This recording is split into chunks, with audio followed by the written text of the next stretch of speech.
Hanap mo ba ay good vibes mula sa mga storyang hatid ay good news? Sagot ka namin! Ang programang walang ibang dala kundi magagandang kwento at balita mula sa mga storyang kapupulutan ng inspirasyon, pag-asa at tagumpay hanggang sa makabuluhang pagbabago sa lipunan. Siguradong good vibes yan! Dito lang sa programang magbibigay ng mga balitang mas maganda pa sa good news.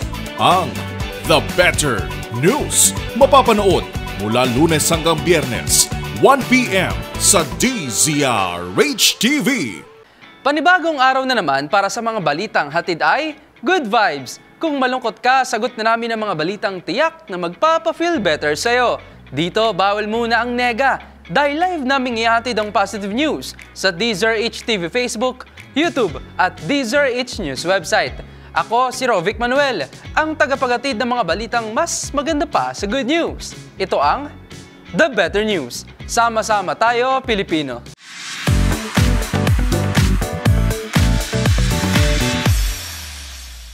Naniniwala si Pangulong Bongbong Marcos na bentahe sa Pilipinas ang nakatakda nitong keynote address sa Shangri-La Dialogue sa Singapore. Ayon sa Pangulo, magsisilbi itong platform para marinig ng global community ang posisyon ng Pilipinas sa pagpapromote ng diplomasya at binigyan din ang mga isyong kinakaharap nito.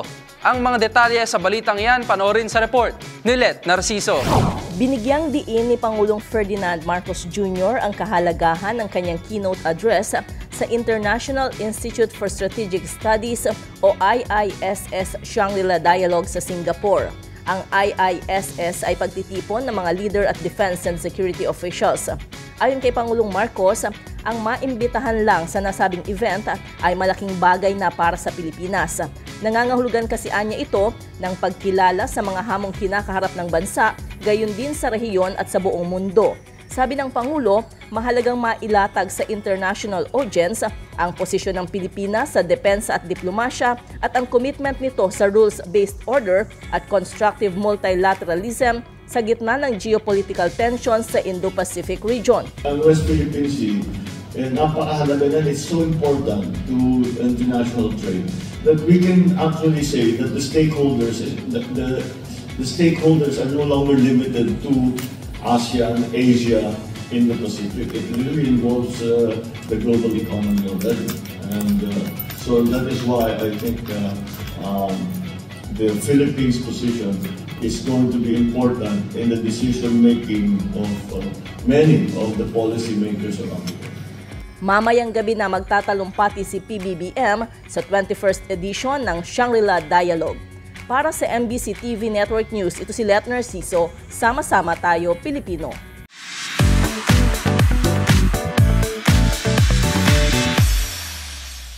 Samantala, bagamat binayo ng malalakas na alon at hangin, naging matagumpay pa rin ang fishing expedition ng ilang mangingisda ng grupong Pamalakaya sa West Philippine Sea.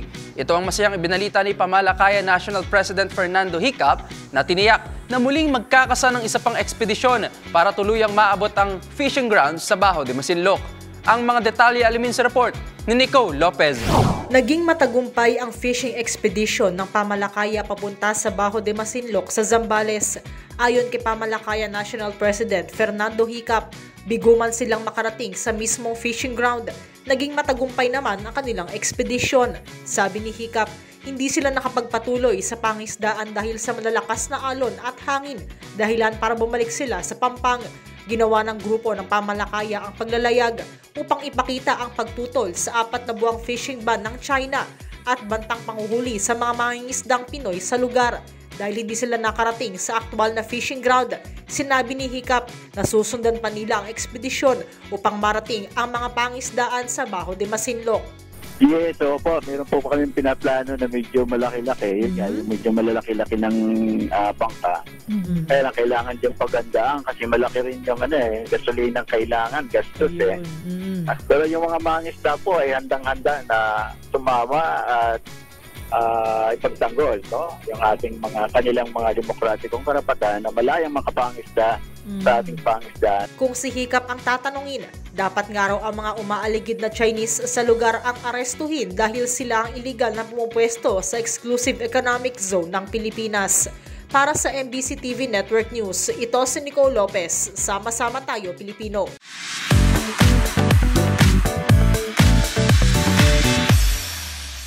Iminungkahi naman sa Kamara ang panukalang higit na magpapalakas sa pre-disaster response ng pamahalaan sa tuwing may paparating na bagyo. Ang mga detalye tutukan sa report ni Angelica Cosme. Iminungkahi sa Kamara ang higit na pagpapalakas ng pre-disaster response ng gobyerno lalo na tuwing may paparating na mga bagyo. Ito ang inirekomenda at binigyang diin ni Dinagat Islands Representative at Chairman ng House Committee on Disaster Resilience, Alan Ecleo, sa House Bill 10233 o ang Declaration of State of Imminent Disaster Act. Inaasahan ang napapanahong deklarasyon ng gobyerno bago pa man ang unang bugso ng paglandfall ng isang bagyo. Sa nasabing panukalang batas, kapag idineklara ng national government at mga local government units ang state of imminent disaster, ay maaari nang ikasa ang mga hakbang para mapalakas ang kapasidad ng mga komunidad sa pagresponde sa emergency. Kasama sa sinasabing anticipatory actions nito ang mobilization ng inilaang pondo, pag-iimbak ng pagkain at non-food items, at iba pang hakbang sa ilalim ng disaster risk reduction and management plans sa national at local level. Kaugnay naman ito, parurusahan ng mga tao o grupo na magpapabaya sa kanilang tungkulin tulad ng pagharang sa distribusyon ng relief goods sa mga lugar na nasa ilalim ng state of imminent disaster at iba pa. Para sa DZRH TV, ito si Angelica Cosme. Sama-sama tayo, Pilipino.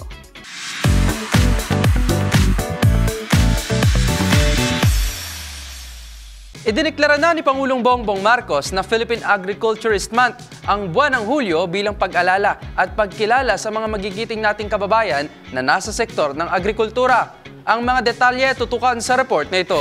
Formal lang idineklara ni Pangulong Bongbong Marcos ang buwan ng July bilang Philippine Agriculturist Month. Batay sa Proclamation No. 544, layo nitong mabigyang pagkilala ang mahalagang papel na ginagampanan ng mga agriculturist tulad ng mga magsasaka at magbigay kamalayan din sa sektor ng agrikultura. Inatasan ng Pangulo ang Department of Agriculture Professional Regulation Commission at ang Board of Agriculture na tukuyin ang mga programa, aktibidad at proyekto para sa taunang selebrasyon. Gayun din hinihikayat ang lahat ng government agencies, government-owned or controlled corporations, mga universidad, local government units at private sector na ipagdiwang at suportahan ang Philippine Agriculturist Month.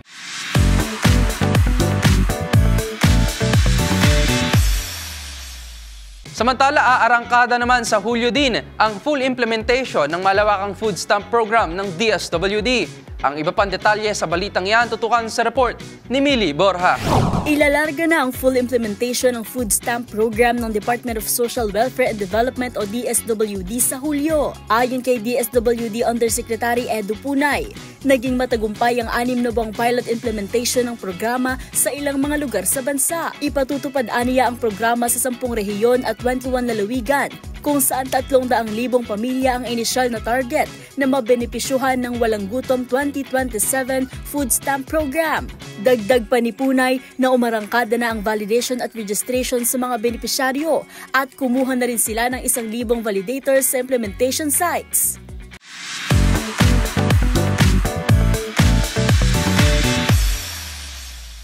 Mapapabilang ang ilan sa mga ipinagmamalaki nating tourist destination ng Pilipinas sa pupuntahan ng mga turista mula sa dadaong na sikat na Norwegian Cruise Line sa bansa sa susunod na taon. Ang iba pang detalye sa balitang yan tutukan sa report na ito. Kabilang sa itinerary ng shipping company na Norwegian Cruise Line o NCL ang ilang ipinagmamalaking tourist destination ng Pilipinas sa taong 2025. Ito ang kauna-unahang beses na dadaong ang nasabing cruise line sa Manila, ang Island of Paradise na Boracay, Palawan at Salumagues sa Ilocos Sur. Magsisimula ang 11-day cruise aboard ng NCL sa Singapore, 2 araw sa Thailand, Vietnam, Brunei Darussalam at Malaysia, habang 3 araw naman sa dagat bago magtapos ang paglalayag ay dadaong pa ito ng 3 araw sa Pilipinas bilang huling destinasyon. Kabilang naman sa mga pupuntahang destinasyon sa Pilipinas ang Puerto Princesa sa Subterranean River National Park patungong Boracay at sa huling destinasyon ay ang Manila kung saan bibigyan pagkakataon ng mga bisita at turista na makalibot sa makasaysayang lugar sa bansa. at masubukan ang mayamang kultura nito. Samantala, kabilang naman sa port of calls ng NCL sa Asia ang Indonesia, South Korea, Japan at iba pa. Matatandaang noong nakarang taon, kinilala ang Pilipinas bilang Asia's Best Cruise Destination ng World Cruise Awards sa Dubai, United Arab Emirates.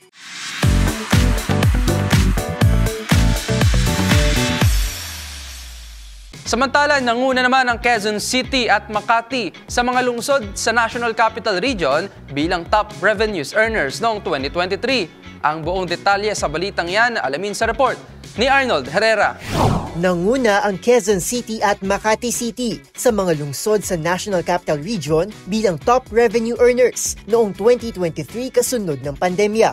Batay sa datos ng Department of Finance, Bureau of Local Government Finance o DOF-BLGF, nag-post ng double-digit na annual revenue income growth o paglago ang nasabing dalawang syudad na kabilang sa pinakamayaman sa bansa.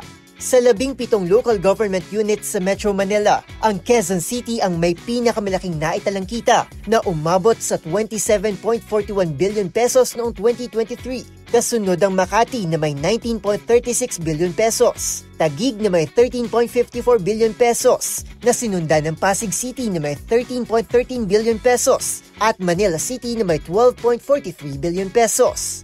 Sa nasabing datos ng DOF-BLGF, nakapagtala rin ng 9-figure revenues ang 11 pang lungsod sa NCR, kabilang na ang mga sumusunod. Parañaque City na may 7.9 billion pesos, Pasay City na may 7.35 billion pesos, Mandaluyong na may 5.76 billion pesos, Muntinlupa na may 4.63 billion pesos, Caloocan City na may 4.09 billion pesos at Valenzuela City na may 3.98 billion pesos.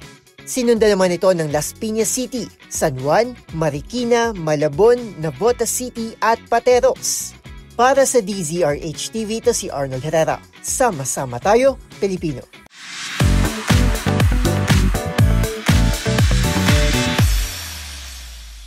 Good news naman sa mundo ng sports. Isang makasaysayang pagkapanalo ang naitala ng Team Philippines sa sport na floorball. Nasungkit kasi ng mga ito ang gintong medalya at ngayon, World Cup bound na ang mga ito. Para sa mga balitang sports, ihahatid ni Millie Borja. Wagi ang Philippine Men's National Floorball Team sa finals ng 2024 Floorball World Championship Asia-Oceania Qualifiers. Tinalo ng Nationals ang kupunan mula bansang Thailand in 6-5 score para makuha ang gintong medalya sa tournament.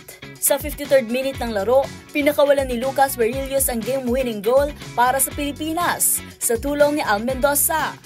Maliban sa ginto, nakasecure na rin ang ticket ng Nationals sa IFF World Championships na gaganapin sa Sweden sa Setyembre. At dahil sa nagdaang qualifying tournament, rank 1 ng Pilipinas na sinundan ng Thailand habang nakuha naman ng Australia ang bronze matapos talunin ng Singapore.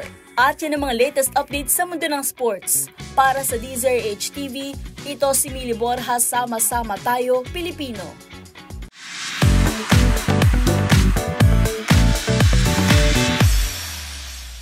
At the better news naman tayo sa mundo ng showbiz. Seth Fedelin, proud na ibinahagi ang kaniyang pagtatapos sa high school.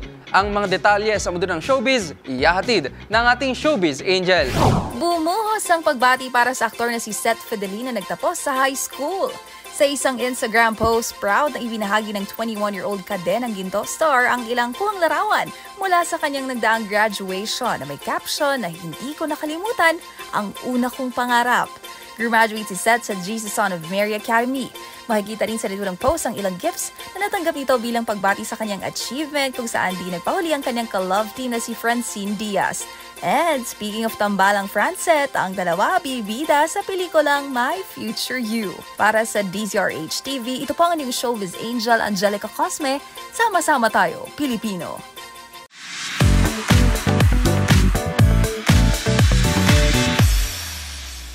At yan ang mga balita at impormasyon na dapat nyong malaman at masarap sa pakiramdam.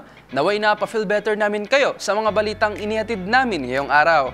Hanggang sa susunod po na episode, tutukan nyo uli kami para malaman nyo ang mga balitang hatid ay Good Vibes.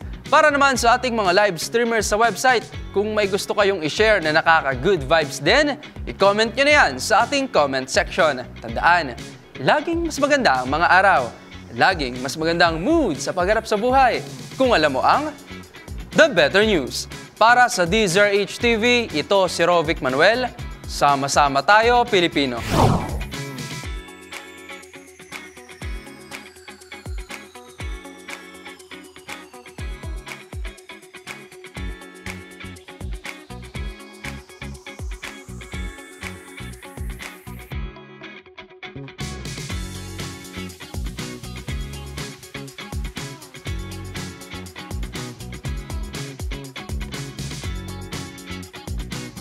Hanap mo ba ay good vibes mula sa mga storyang hatid ay good news? Sagot ka namin! Ang programang walang ibang dala kundi magagandang kwento at balita mula sa mga storyang kapupulutan ng inspirasyon, pag-asa at tagumpay hanggang sa makabuluhang pagbabago sa lipunan. Siguradong good vibes yan! Dito lang sa programang magbibigay ng mga balitang mas maganda pa sa good news, ang The Better News. Mapapanood mula Lunes hanggang Biyernes, 1 p.m. sa DZRH TV.